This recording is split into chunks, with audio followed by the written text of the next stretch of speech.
Hello again. सो हमने last के sections के अंदर बात की थी कि नियो वेव वेव स्ट्रक्चर्स क्यों आते हैं और मैं किस टाइप की डिग्री यूज करता हूँ। ठीक है, ये हमारी डिग्रीज की लिस्ट है।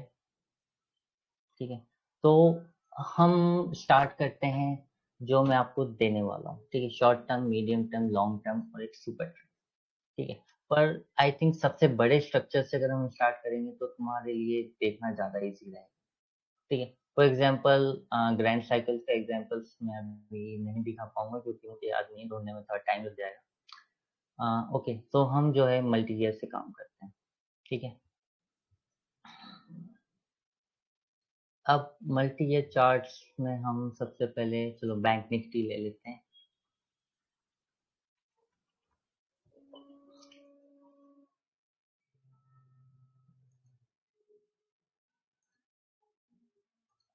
ठीक है, सो 6 मंथ कर देते हैं। ठीक है, तो ये बैंक निफ्टी का चार्ट है। ठीक है, ये लॉग फॉर्म में, ये अदरवाइज ऐसा है, मैं इसे लॉग के अंदर कर देता हूँ। ठीक है, तो ये जो डिग्रीज हैं ये एक तरीके से मल्टी ईयर ट्रेंड है, और जैसे कि आप देख रहे हो मल्टी ईयर ट्रेंड 2000 से लेके अभी तक चल ही रहा है।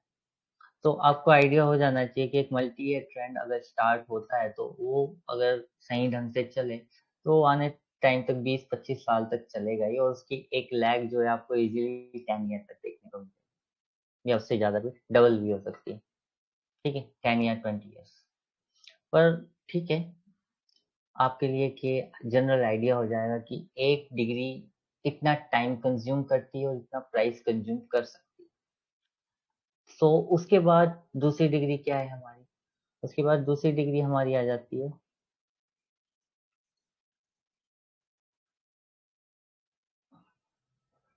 Super trend. ठीक है, मल्टी ईयर सुपर ट्रेंड, उसके नीचे जो आता है हमारा सुपर ट्रेंड। ठीक है, so let's see super trend. ठीक है, अब मैंने पीछे भी बना के रखा हुआ है। तो जैसे कि आप देखोगे कि हर एक मल्टी ईयर ट्रेंड कुछ भागों में टूटा हुआ है, उठा गिरा उठा गिरा।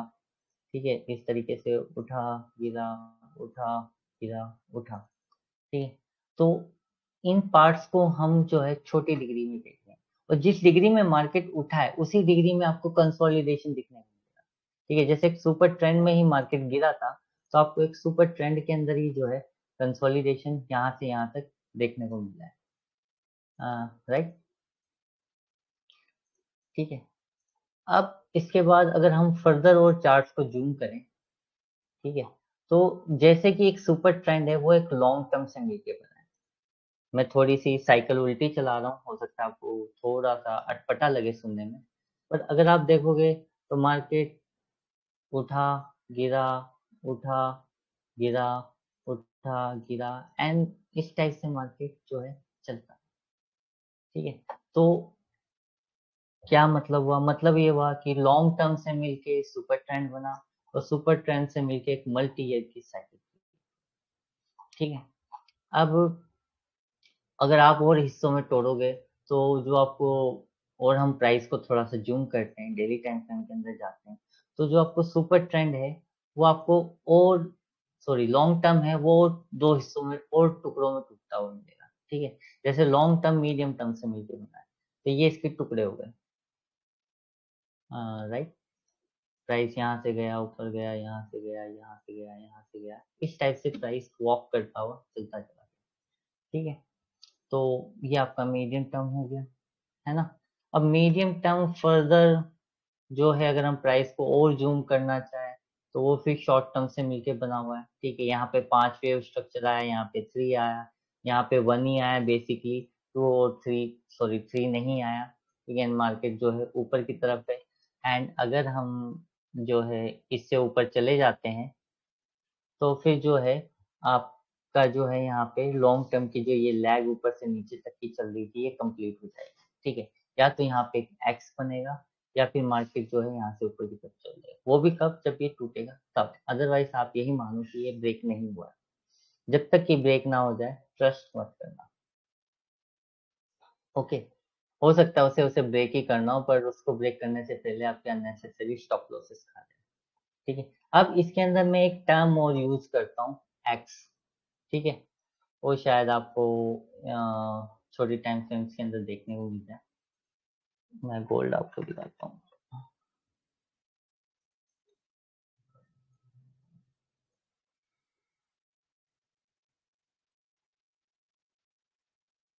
सॉरी, थोड़ा इंटरनेट स्लो है। एक्चुअली इसके ऊपर डेटा बहुत ज़्यादा है ना, जैसे कि आप देखोगे। ओके, अब ये यहाँ पे हमारी जो है इंट्राडे की डिग्रीज आ गई है। ठीक है।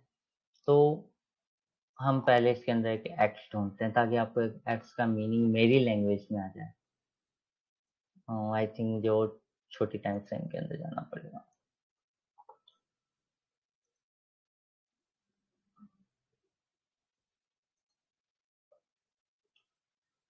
ठीक है, इस टाइप से।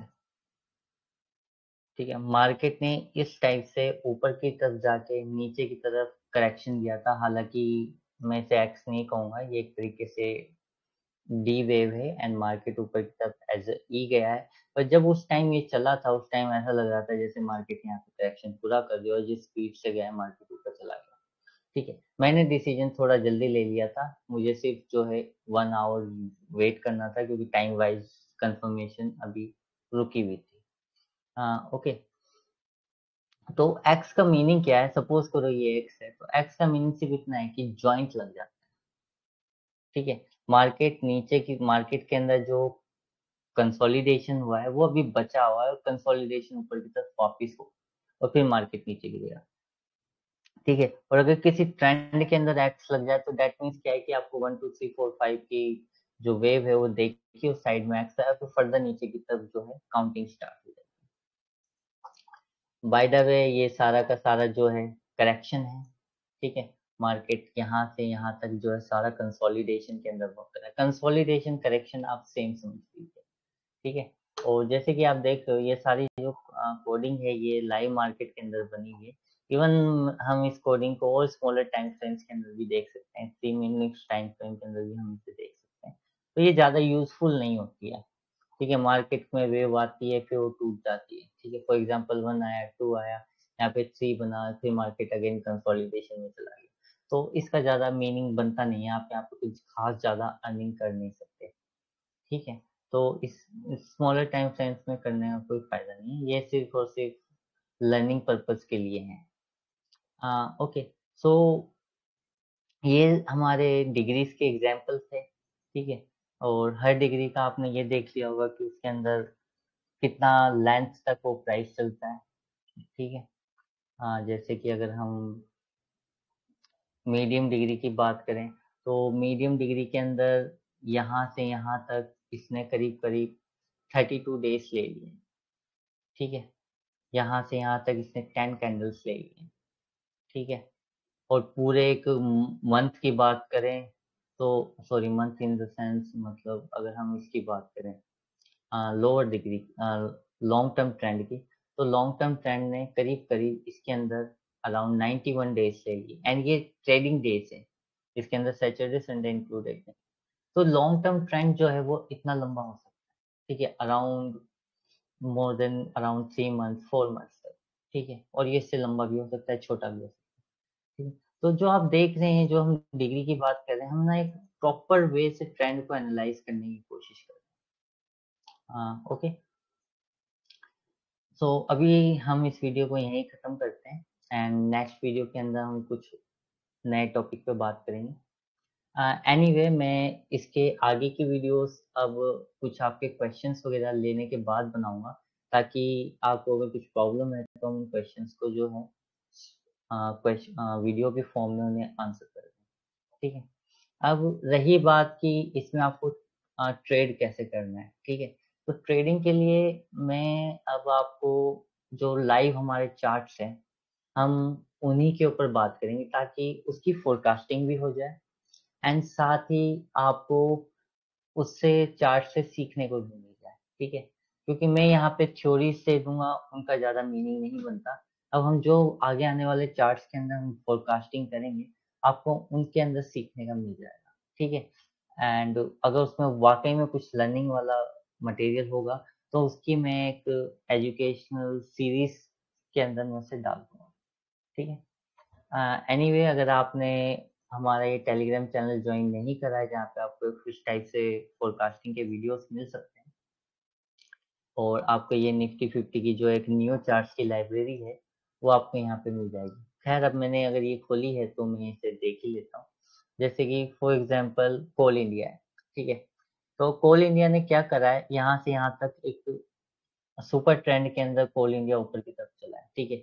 इसने करीब करीब 240 से ऊपर 560 तक की रैली दी और मार्केट जो है यहाँ पे अब कंसोलिडेशन, ठीक है। अब कंसोलिडेशन से आप ये भी हिसाब किताब लगा सकते हो कि मार्केट जो है अराउंड 30% करेक्ट करेगा या और करेगा, ठीक है। आप कम से कम एक जो लैग है उसके खत्म होने का वेट कर सकते हो तो उससे आपको एक मिनिमम एरिया मिल जाए। एकदम बॉटम पे ऐसा नहीं है कि हम ये बता देंगे 360 पे एलसी बन, करीब करीब आपको नीचे से 20% 10% तो छोड़ना पड़ेगा, ठीक है। एक्यूरेटली ऐसा नहीं होता, जब तक कुछ प्राइस एक्शन नहीं होगा हम जज नहीं कर सकते। एनीवे आपको पता लग गया कि मार्केट यहाँ पे आया है, ठीक है। आपने थोड़ा सा इन्वेस्टमेंट कर दिया, मार्केट ऊपर की तरफ नहीं गया, फिर नीचे की तरफ आ गया, तो आपको यहाँ पता लग गया कि मार्केट अभी यहाँ कंसोलिडेशन में है और थोड़ा बहुत अगर यहाँ से ऊपर चलता है तो अपना इन्वेस्टमेंट बढ़ा दें, राइट। अब इसी को जज करना है तो आप कैसे जज करोगे, ऐसे कि LC2 से मतलब लॉन्ग टर्म की 2 के लॉन्ग टर्म के 3 के करेक्शन के अंदर जो है वो हुआ क्या है। तो मार्केट ने मीडियम टर्म की 1 2 3 4 5 6 बनाई है और ये खत्म हो गया। दैट मीन्स क्या है कि मीडियम टर्म अगर खत्म हो चुका है, दैट मीन्स क्या है, दैट मीन्स ये है कि आपकी लॉन्ग टर्म की थर्ड वेव भी यहाँ पे खत्म हो गई, ठीक है। अब मार्केट को यहाँ से ऊपर की तरफ चल देना है और कंफर्मेशन कब आएगी, जब मार्केट जो है लॉन्ग टर्म के से इससे ऊपर चला जाए, ठीक है। और इस टाइप से L1 2 3 4 बनाना स्टार्ट कर, तो आप क्या कर सकते हैं, आप यहाँ पे स्मॉल अमाउंट में इन्वेस्टमेंट कर सकते हैं। इन्वेस्टमेंट का मीनिंग सीधा सीधा यही है कि आपको जो है यही स्टॉप लॉस लेना पड़ेगा 200 का, ठीक है, अगर आप लॉन्ग टर्म के अंदर काम करते हैं। नहीं तो क्या होगा, अल्टरनेट मेथड ये है कि आप लॉन्ग टर्म के प्राइस के ऊपर जाने दें, थोड़ा सा महंगा होगा, ठीक है, ऊपर जाने दें एंड फिर आप उसके अंदर इन्वेस्टमेंट करें। और क्योंकि बात ये नहीं है कि आपने यहाँ पे इन्वेस्ट कर लिया और फिर मतलब ये आपको महंगा हो जाएगा, ऐसा नहीं है कि प्राइस को खाली यहीं पे यहीं तक आपको कमाना है। प्राइस के अंदर जो है ऐसे L1 2 3 4 5 की आपको ये लहरें बननी थी चाहिए, तभी जो है आपका अच्छा पैसा बने। तो हरी में मत रहना, ठीक है। इसके क्यों, अब मैं इसको इससे ऊपर क्यों मना कर रहा हूँ, क्योंकि इसके यहाँ पे एक जॉइंट लग सकता है, हो सकता है मार्केट यहाँ पे एक्स बना दे या एक 4 बना दे 5 बना दे, एक और यहाँ पे और टाइम कंज्यूम कर ले, ठीक है। और आप कोई छोटा मोटा स्टॉप लॉस करके काम करने की कोशिश करें तो उसमें बेनिफिट नहीं है, उसमें आपके स्टॉप लॉस से सीख होंगे। और मैं ऐसा आपको इसलिए करने के लिए कह रहा हूँ क्योंकि आपके पास स्टॉक्स की कमी नहीं है, 50 स्टॉक्स तो मैंने यहीं डाल रखे हैं, ये नहीं चल रहा। अब जैसे कि सपोज करो ये एकदम से ऊपर हो गया, हो सकता है ये आपको अच्छा रिट्रेसमेंट नहीं दे रहा है, मत लो। या तो इसके रिट्रेसमेंट आने का वेट करो या इसके M1 बनने का वेट करो। और अगर आपको लगता है कि मैं यहाँ ले लूँ तो ले लो, कोई ज्यादा बड़ी बात नहीं है। आपके यहाँ पे ½ % अपनी कैपिटल का 1% ही इन्वेस्ट करना है और फिर छोड़ दो, फिर आप दूसरा ढूंढो, ठीक है। जैसे कि कोटक महिंद्रा बैंक है, ये तो करेक्शन के अंदर है। HDFC बैंक देखते हैं, ठीक है, ओके। अब जैसे कि मैं HDFC बैंक का एग्जांपल ले रहा हूँ। अब इसके अंदर मैंने जो है यहाँ पे लॉन्ग टर्म की 15 16 17 डाली, ठीक है। HDFC बैंक के अंदर मैंने कोई भी जो है, let me show here HDFC bank, ठीक है। अब मैं यही बात कर रहा था कि जैसे जैसे हम आगे फोरकास्टिंग देखेंगे उसमें आपको इन चार्ट्स को कैसे रीड कर रीड करके ट्रेड करना है, उससे आपको काफी सारी चीजों का हिसाब आ जाएगा, ठीक है। अब अगर हम यहाँ से चार्ट्स को देखेंगे तो चार्ट्स के अंदर मैंने इस टाइम फ्रेम के अंदर कोई भी कट नहीं लगाया क्योंकि मुझे जरूरत ही नहीं पड़ी। मार्केट उठा कंसोलिडेट हुआ, उठा कंसोलिडेट हुआ, उठा कंसोलिडेट हुआ, ठीक है। मैंने इसे सारा का सारा सिर्फ लॉन्ग टर्म के अंदर, क्योंकि मार्केट ने मुझे एक सिग्निफिकेंट करेक्शन अभी तक दिया ही नहीं है, ठीक है। इसने अभी तक इम्पोर्टेंट लो जो मेरे हिसाब से कटने चाहिए वो इसने नहीं काटे। तो मैं मार्केट को ऐसे डील कर रहा हूँ, हर अपने तरीके से वेव चार्ट को अपने अपने तरीके से देखता है। बट इम्पोर्टेंट क्या है, इम्पोर्टेंट ये है कि आपका पैसा बने, आप ट्रेंड को फॉलो कर पाओ, और आपको बार बार आपको इन एंड आउट ना होना पड़े, ठीक है। आपको एक कुछ सॉलिड चीज मिले कि हाँ चलो ये चीज कट गई है, अब ये अचानक से ऊपर जाएगी तो मुझे एकदम से पैसा नहीं डालना पड़े, राइट। आपको एक सॉलिड तरीके से पता लगे ऐसे टेक्निकल एनालिसिस से कि हाँ मैंने अभी पैसा डाला है और यहाँ से मार्केट ऊपर की तरफ चल गया तो मुझे फिर सोचने की जरूरत है। तो नियो वेव या ये वेव स्ट्रक्चर्स आपको यही प्रोवाइड करते हैं, ठीक है। तो जैसा कि मैंने बताया था कि प्राइस जो है 0 से 1000 तक सिंगल डिग्री के अंदर भी जा सकता है, और या मल्टीपल गियर्स भी यूज कर सकता है, ठीक है। एनीवे अगर आपके इससे रिलेटेड क्वेश्चंस हैं तो प्लीज उन क्वेश्चंस को मुझे राइट कीजिए, ठीक है। आप मुझे टेलीग्राम पे, व्हाट्सएप पे, दोनों ही जगह, या इवन कमेंट सेक्शन के अंदर भी जो है पर्सनली मुझे मैसेज कर सकते हैं, एंड फिर उसके बेस पे मैं आपके लिए जो है नेक्स्ट वीडियो में आपके क्वेश्चंस को आंसर करने की कोशिश करूंगा। Till then, have a nice day. Thank you, everyone.